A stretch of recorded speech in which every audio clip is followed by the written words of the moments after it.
इसके साथ चूँकि समय की बाध्यता है और मैं अ, डॉक्टर हमारे बीच में पॉलिटेक्निक महाविद्यालय के पूर्व प्राचार्य और नेशनल लेवल पर आप मोटिवेटर भी हैं और बहुत कुछ मेरे तो मार्गदर्शक हैं। मैं कहूँ ऐसे डॉक्टर कैलाश नारायण जान साहब को मैं आमंत्रित करता हूँ कि वो आएँ और आज के इस अवसर पर हमारे विद्यार्थियों का मार्गदर्शन करें। जी sir, over to sir you sir. धन्यवाद, धन्यवाद बहुत बहुत गुप्ता साहब।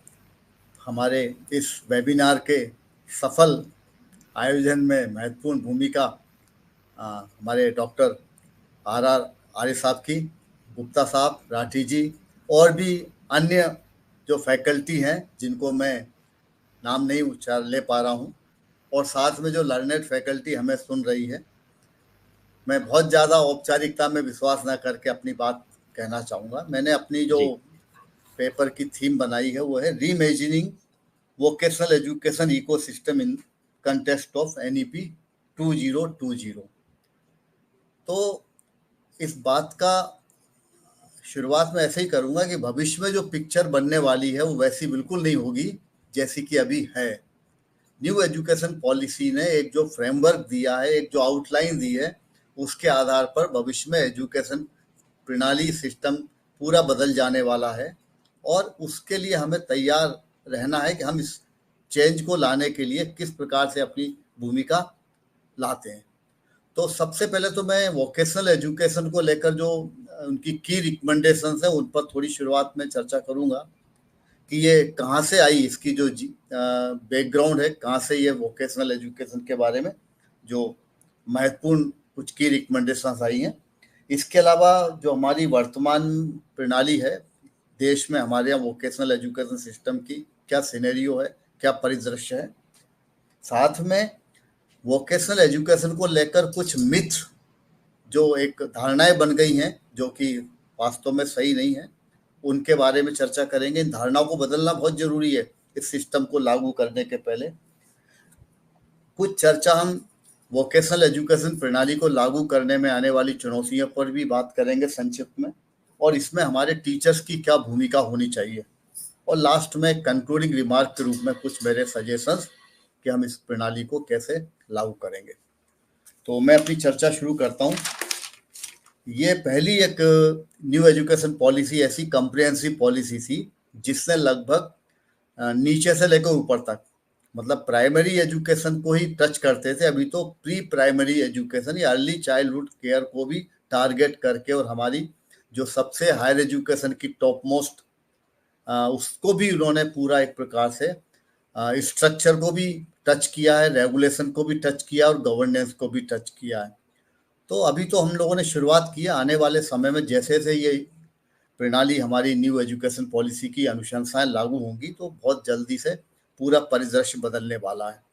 और इन अनुशंसाओं में, इन रिकमेंडेशन में एक जो महत्वपूर्ण रिकमेंडेशन है वो वोकेशनल एजुकेशन सिस्टम को लेकर है, उसको इसमें शामिल किया गया है।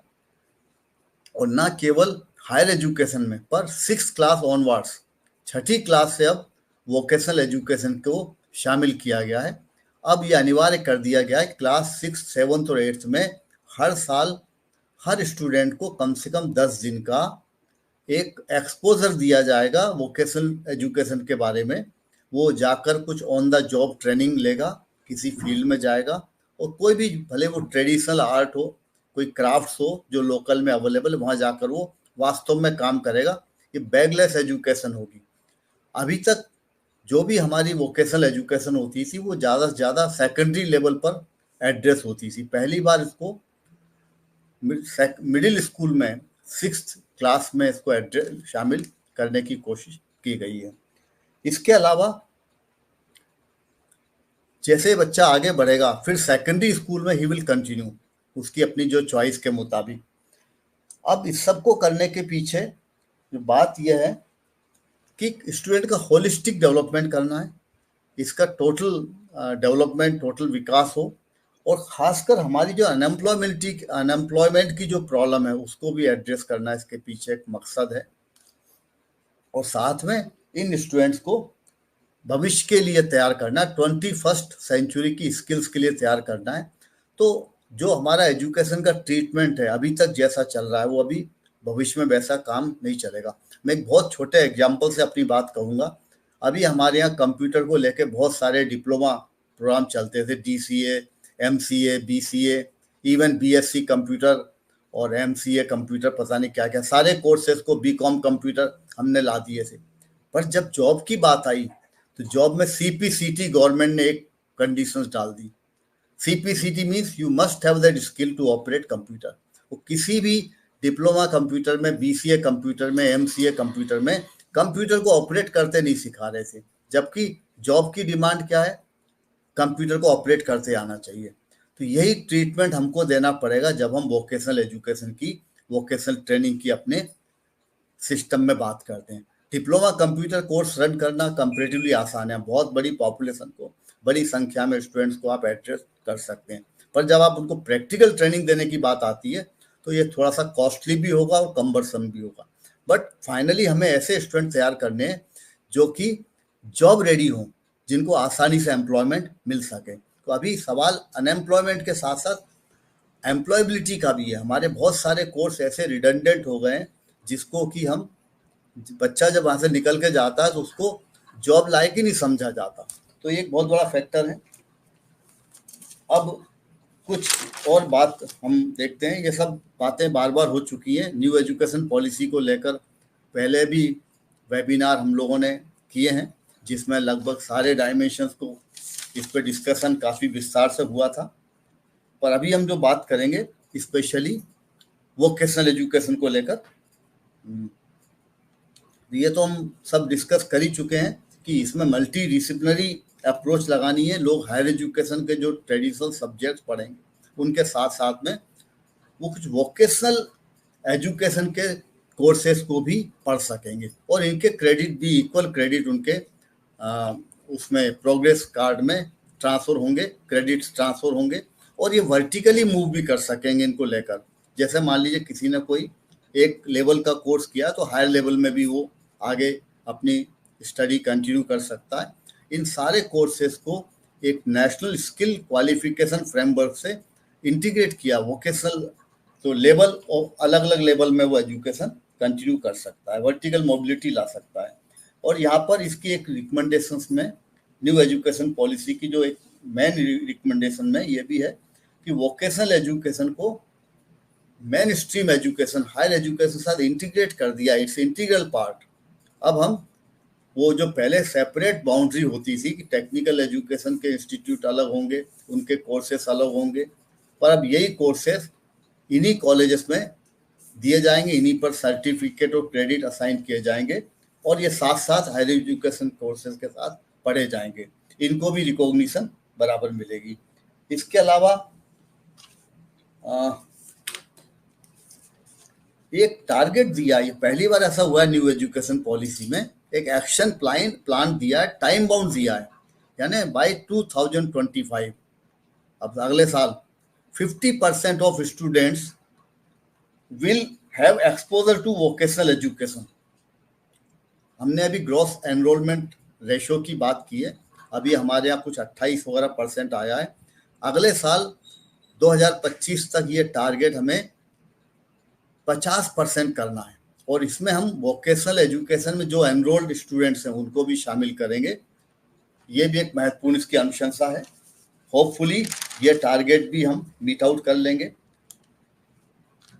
और ये वोकेशनल एजुकेशन का जो इंटीग्रेशन है फेज्ड मैनर में होगा, धीरे धीरे। एक और बात कही गई है कि इतने बड़े संख्या में स्टूडेंट्स को वोकेशनल एजुकेशन कैसे इम्पार्ट होगी, तो इसके लिए कहा गया है कि national institute of open schooling, ये ODL, open and distance learning के मोड से इनको ट्रेनिंग इम्पार्ट कर सकेंगे। तो ये एक बड़ी बात है। अब मैं इसकी जीनेसिस के पीछे जाता हूँ। अभी हम लोग सस्टेनेबल डेवलपमेंट गोल पर काम कर रहे हैं। ये UN के द्वारा जितने भी मेंबर कंट्रीज हैं उसमें इम्पोज किया गया है कि बाय 2030 तक 17 सस्टेनेबल डेवलपमेंट गोल पर हमें वर्कआउट करना है और उसके लिए टारगेट भी UN के द्वारा तय किए गए हैं। हमारा हिंदुस्तान, हमारा देश भी उसका एक सिग्नेटरी है, उसका मेंबर है, और हम पर भी वो इम्पोज हो गए हैं। तो ये जो न्यू एजुकेशन पॉलिसी की रिकमेंडेशंस हैं, ये काफ़ी हद तक हमारे सस्टेनेबल डेवलपमेंट गोल से प्रेरित हैं, इससे अलाइंड हैं। ऐसे ही एक जो गोल नंबर 4 है, ये एजुकेशन को लेकर है। मैं थोड़ा सा पढ़ूंगा तो इसमें हमें लगेगा। एज सस्टेनेबल डेवलपमेंट गोल 4.0 ये कहता है by 2030 ensure inclusive and equitable quality education and promote lifelong opportunities for all। हमें उन सबको अपॉर्चुनिटी प्रोवाइड करना है लर्निंग की, चाहे वो रेगुलर में एनरोल हैं या नहीं आ रहे हैं, सबको हमने एजुकेशन, क्वालिटी एजुकेशन प्रोवाइड करनी है। इसी तरह से मैं बात आता हूँ 4.1 is related with primary and secondary education. ये कहता है leading to effective and relevant learning outcome. हमारी जो एजुकेशन ऐसी हो कि उसमें आफ्टर पासिंग द एग्जामिनेशन उसमें कॉम्पिटेंसी आना चाहिए, आउटकम बेस्ड होनी चाहिए। अभी हमारे डिप्लोमा और इंजीनियरिंग के जो कोर्सेस हैं वो सारे के सारे करिकुलम को आउट बेस्ड करिकुलम में कन्वर्ट कर दिया गया है। तो आने वाले समय में हमारे ये परिवर्तन भी हमारे यहाँ देखने को मिलेगा। इसके अलावा एक बात होती है एक्सेस की, जेंडर इक्वलिटी होनी चाहिए। फिर जो SDG 4.3 है वो कहता है equal access to all man and women for affordable and quality education, technical, vocational and tertiary education including university education.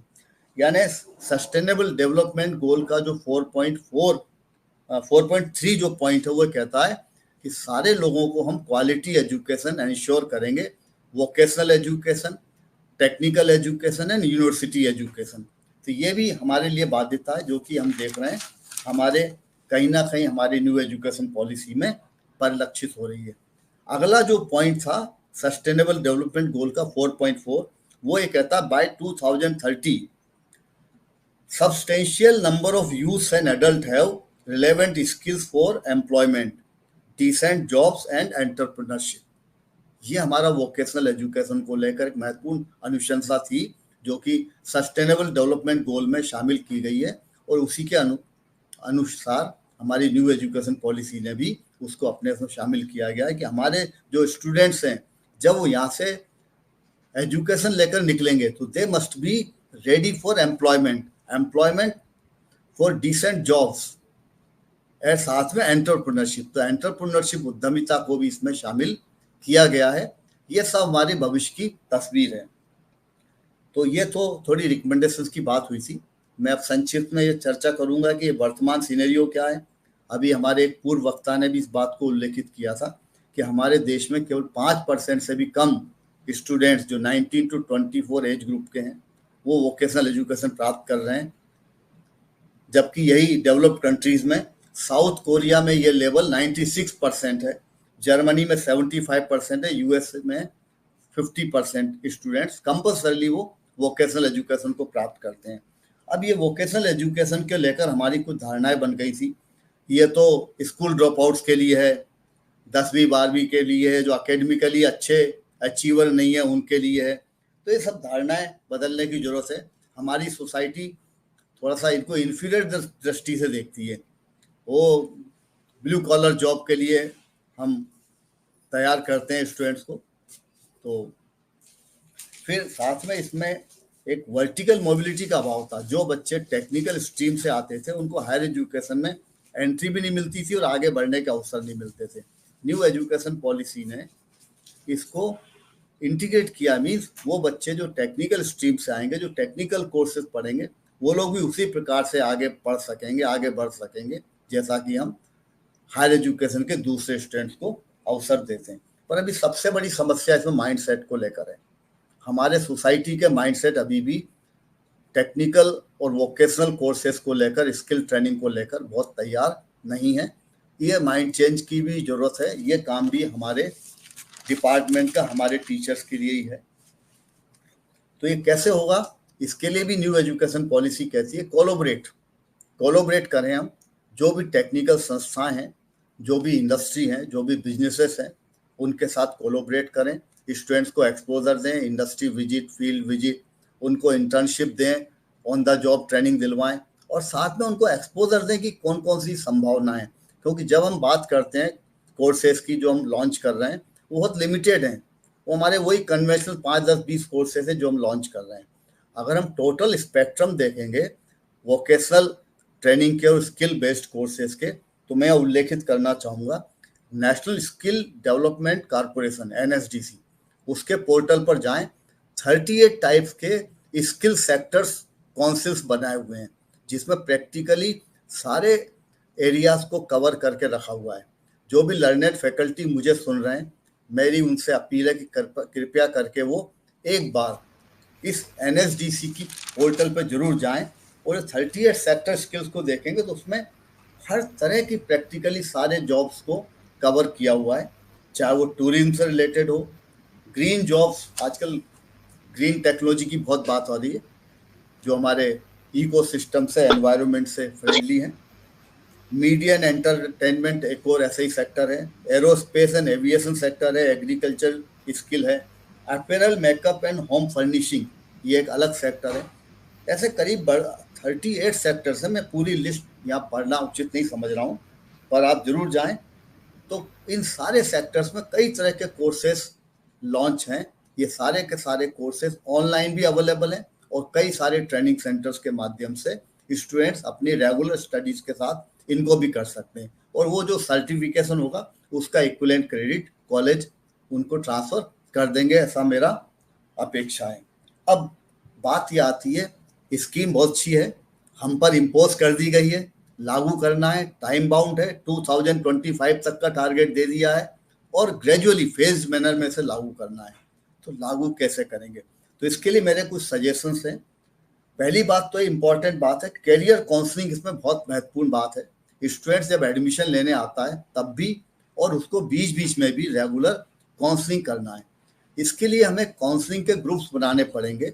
इसमें कुछ हम ट्रेंड कैरियर काउंसलर्स की मदद भी ले सकते हैं, कुछ हमारे जो एलुमनाई हैं, सीनियर स्टूडेंट्स हैं, उनको भी शामिल कर सकते हैं, कुछ जो इंटरेस्टेड फैकल्टी मेंबर्स हैं उनको भी लेकर ग्रुप बना सकते हैं, और हम कुछ वीक में दिन भी तय कर सकते हैं जहाँ जो बच्चे अपने डाउट्स लेकर आएंगे उनकी पर्सनलाइज काउंसलिंग भी कर सकते हैं, ग्रुप काउंसलिंग भी कर सकते हैं। और अहम यह है कि उनको total exposure, total awareness create करनी है पूरे ब्रॉड स्पेक्ट्रम ऑफ कोर्सेज की, अवेलेबिलिटी की कैसे करना है, जिससे कि उस डायरेक्शन में वो प्रेरित हो सके। इसमें स्टूडेंट्स के साथ साथ उनके पेरेंट्स को भी शामिल करना मेरे हिसाब से बहुत ज़रूरी है, क्योंकि अभी भी पेरेंट्स का हमारे बच्चों के ऊपर बहुत ज़्यादा डोमिनेंस रहता है। उनको शामिल किए बगैर हम कोई भी स्कीम इंडिपेंडेंटली लागू नहीं कर सकेंगे। तो यथासंभव कभी कभी उनको भी, पेरेंट्स को भी शामिल करें, जो हमारी सोसाइटी के ओपिनियन लीडर्स हैं उनको भी शामिल करें, जिससे ये मैसेज लोगों तक क्लियर पहुंचे। इसके अलावा हमें रेगुलर बेसिस पर कुछ एक्सपर्ट और फील्ड एक्सपर्ट्स के लेक्चर्स और सेमिनार अरेंज करना चाहिए। जैसे टूरिज्म का बंदा आएगा वो टूरिज्म के बारे में अवेलेबल, उसका पोटेंशियल स्कोप के बारे में चर्चा करेगा। अगर कोई हॉस्पिटल मैनेजमेंट का आएगा तो जो हमारे पैरामेडिकल के कौन कौन से कोर्सेज हैं, कहाँ से किए जा सकते हैं, क्या डिमांड है, उनके बारे में चर्चा करेगा। इंडस्ट्री के लोग आएंगे तो इंडस्ट्री से रिलेटेड बात करेंगे। एग्रीकल्चर, फॉरेस्ट्री, हॉर्टिकल्चर, तमाम एरियाज हैं जिनके बारे में उन सब्जेक्ट्स के एक्सपर्ट को बुलाकर हम रेगुलर अगर चर्चा करवाते हैं तो उससे भी बच्चों की नॉलेज भी बढ़ेगी, उनका इंटरेस्ट भी बनेगा और ग्रेजुअली उस डायरेक्शन में मूव कर सकेंगे। साथ में फील्ड विजिट्स, इसको भी हमने शामिल करना चाहिए यथासंभव। जैसे अभी बात आ रही थी टूरिज्म को लेकर, अभी हमारे पास में नानोन करके बहुत अच्छी है जहाँ पर ये हमारी रॉक केव्स पेंटिंग्स मिली हैं, रॉक पेंटिंग्स। इसके अलावा आसपास में इतने सारे टूरिज्म के स्पॉट्स हैं। हमारा कदवाया में भी बहुत सारे ऐसे शिवकालीन मठ हैं जिनके बारे में, तो इन बच्चों को जो हिस्ट्री पढ़ रहे हैं उनको अप्लाइड साइड में हम डायरेक्शन कर सकते हैं। बच्चों को म्यूजियम की विजिट कराई जाए। मैं कह रहा था आर्कियोलॉजी का म्यूजियम से बहुत संबंध है। इसके अलावा जो हमारे पास रिसोर्सेस हैं, मैं अभी देख रहा था डिस्कवरी प्लस में बहुत अच्छे अच्छे उनके वीडियो लेक्चर्स हैं, वीडियो प्रोग्राम्स हैं जो कि बच्चों में इंटरेस्ट पैदा कर सकेंगे उनके हमारे हेरिटेज साइट के बारे में, आर्कियोलॉजी के बारे में, और जो वर्क हो रहा है उस वर्क से रिलेटेड। तो बच्चों को इस बारे में भी डायरेक्शन देना बहुत उपयोगी रहेगा, ऐसा मेरा मानना है। इसके अलावा कोलैबोरेशन करना है, बहुत ज़रूरी है। जो भी हमारे आसपास ऐसी संस्थाएं जो वोकेशनल ट्रेनिंग में इम्पार्ट कर रही हैं, चाहे वो पॉलीटेक्निक्स हों, चाहे आईटीआई हों, या इवन और जो दूसरे स्किल ट्रेनिंग इंस्टीट्यूट्स हों, वहाँ भी जाकर बच्चों को एक्सपोजर कराएं, उनके लोगों को अपने आप बुलाएं, तो पता तो लगे कि हमारे पड़ोस में क्या हो रहा है। और इंस्टीट्यूट और इंस्टीट्यूट के बीच में भी आपस में परस्पर समन्वय, कोलैबोरेशन बहुत ज़रूरी है। तो ये ज़रूरी है। इसके अलावा हम एक नेटवर्किंग के ऊपर भी कोशिश करें कि हमारी जो दूसरी संस्थाएं, इंडस्ट्रीज़ हैं, उनके साथ हमारी नेटवर्किंग हो। और फिर ये जो संस्थाएं, जैसा मैंने बताया, national institute of open schooling, NSDC, MSME ministry के जो विभाग हैं, डीआईसी हैं, इंडस्ट्री डिपार्टमेंट, वहाँ के लोगों से भी हम कोलैबोरेट करें, उनके लोगों को भी हम बुलाकर उनका लेक्चर कराएं। उनके जो रिसोर्सेज हैं, जो वेबसाइट्स पर अवेलेबल हैं, वो बच्चों को हम कोशिश करें कि वो उसको एक्सेस करें। और साथ में हम एक रिसोर्स सेंटर अपने यहाँ डेवलप करें, जिससे कि बच्चा इजीली उन रिसोर्सेज को रेफर करके, चाहे वो हमारे इंटरनेट बेस्ड भी हो सकते हैं, वेबसाइट हो सकती है, या हमारे रिकॉर्डेड लेक्चर्स हो सकते हैं, या बुक्स हो सकती हैं, ट्रेनिंग मटेरियल हो सकता है, जो बच्चों को हम साइज में उपलब्ध कराएंगे। तो इससे भी लोगों में एक जागरूकता बढ़ेगी और इंटरेस्ट बढ़ेगा।